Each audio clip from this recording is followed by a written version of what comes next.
Hey everyone, this is Anastasia, video 7 for Vlog Till the Light of the Year. Tonight is the last day of the new moon. I think I've mentioned this in previous videos, but I am one of those people that believe that the new moon as well as the full moon works with 3 days, so you can access new moon energy the day before the true new moon, on the true new moon, and then certainly the day after the new moon. So since last night I was helping my friend with a cleansing in a theater in the Twin Cities, I wasn't able to cleanse my own home. So tonight I need to do that. Because I really loved the energy and the feeling of the smudge that I made for the cleansing of the theater, I wanted to use that in my smudging tonight. I will go around. I've got a couple of different ways that I will smudge my home. One with a smudge stick, and that's usually sage. I'm not a huge fan of the smell of sage, so sometimes I'll get fancy and add some, find some that have lavender or sweetgrass. I love sweetgrass. Otherwise, I also really dig Palo Santo sticks. I love Palo Santo. I love the smell. It is just amazing, and the energy that it leaves behind is wonderful as well. So if I'm just doing a stick smudging, I will do that. But I also really like using loose incense. I've got 2 cauldrons gifted to me by wonderful, wonderful people. My friend Brandon gave me kind of the smaller tripod cauldron that I use for specific workings and very personal things. And then I've got a larger cauldron that my friend, my witchy sister, Elizabeth Crystal Hawk, gifted me. And that one has kind of a handle that swings really nicely, and it's a rounder cauldron, so it sensors really easily. So sometimes I will use that with a charcoal and loose incense as a smudge blend. And that's what I will be using with this blend tonight. But since I crafted this blend specifically for cleansing the theater, when I charged it and I crafted it, that was the intent I gave, was to work with that theater, with that situation. It was going into a very precise environment. And so and that's what it's programmed for. So before I begin to burn it in my home, I want to reprogram and kind of reprogram. I need to stop trying to use 3 different words to describe the same thing. Reprogram the incense. So what I do with any purification or smudging that I am trying to get home, for lack of a better phrase, it's going to be used in my home. It's going to be used here. I don't want it, so I want it to connect to the here and the now. I use tarot cards and clear quartz points, as well as 3 stones in here, to connect to the incense blend that is in there and purify it. So here we have North, and I use the Ace of Pentacles because that is the first card in the suit of Pentacles, and Pentacles, of course, corresponds with Earth. So that energy is going into this wonderful thing, the gift of Earth, because the aces are usually representative of some sort of gift, some sort of offering, some sort of, I'm doing it again, some sort of gift or offering. There we go. Good enough. So I view it in this setting, at least, this is the gift of Earth. That is being amplified by the crystal quartz, and it is going into my smudge. Then we go over here and we have the East, which is the Ace of Swords.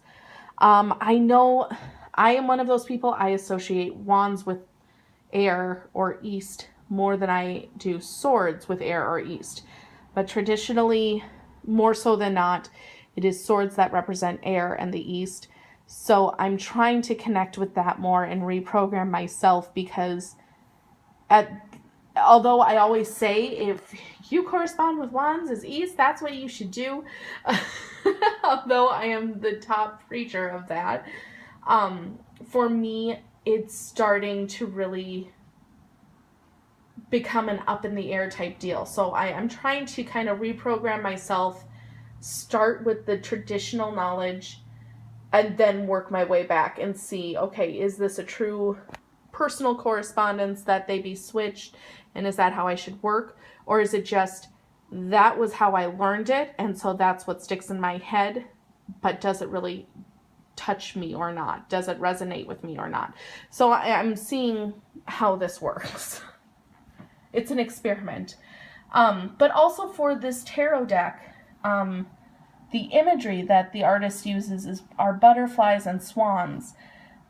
Both, well, swans I kind of connect more to water than anything else, but they are still birds. Birds are very much air-based, and butterflies certainly are air.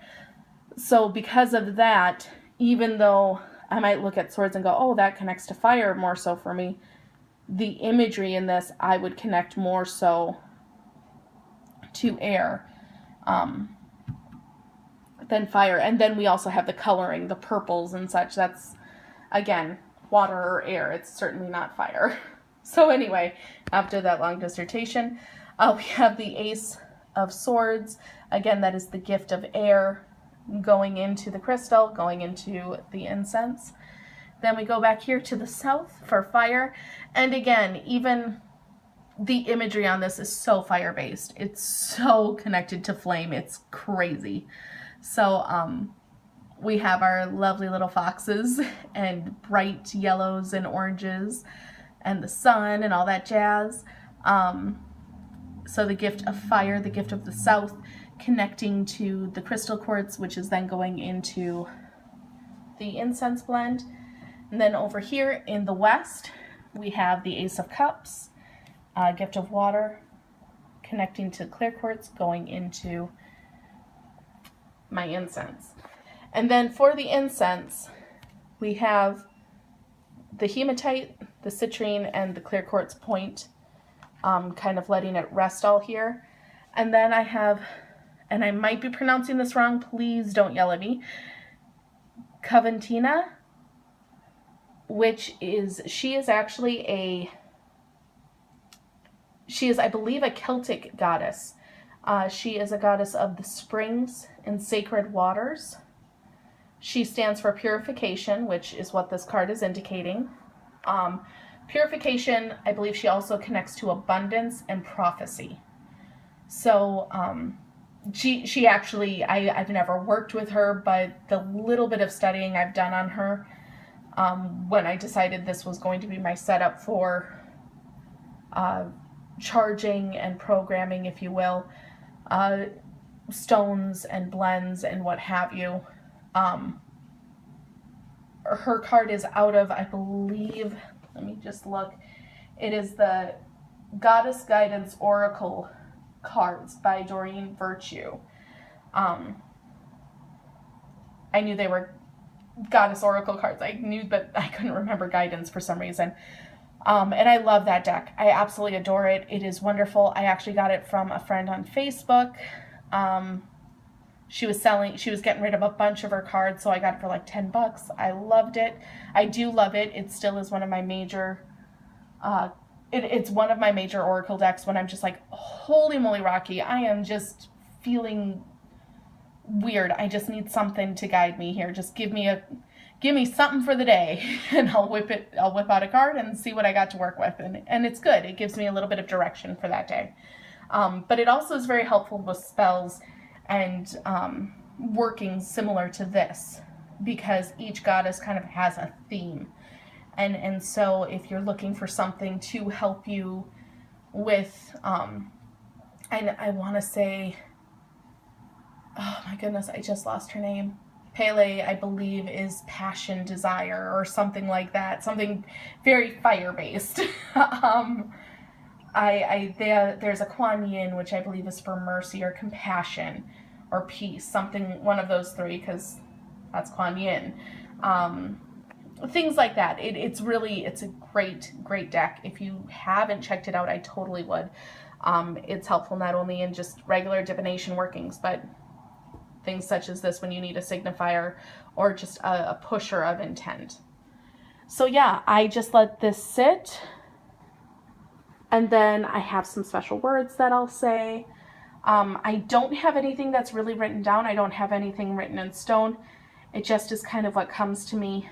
But it always goes to, let the intent that shall remain be one to help me here and now.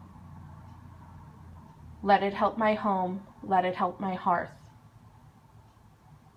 Let it help my folk of home, of blood and heart. So it is something that I will bring it home. That is where I want this energy to be. That is what I want this incense to work with, is my hearth. It's my home. It's my family. It's my friends. That is where I want this cleansing to take place, is the here and the now. I want it to benefit my family, my friends, and certainly anyone else that crosses my threshold. But it's not to take care of some mucky muck that's happening in some other place and some other time. It's here and the now, and it's just reprogramming it for that purpose. So yeah, I just thought I would share that. This is just how I kind of approach this, should I feel need. Certainly there are times when I'll make, a lot of times when I make an incense for a friend that is based on like wisdom or peace or something very broad and generic like that, if I make a larger batch than I need to, I'll give them the gift of it. But then if I have a bit left over, I will keep it and burn it. It's only, and I don't need to reprogram it because it's for that broad, energy of peace, of wisdom, of insight. The only time I really feel the need to reprogram is if I created something specifically for a ritual or specifically for a purpose, that is very specific. It is very exacting, and it's done that, and now it needs to kind of take on a new form. So yeah, I hope that makes sense. I hope that might be interesting. But if nothing else, it's a good page marker for my practice as of today. So blessed be. Bye, guys.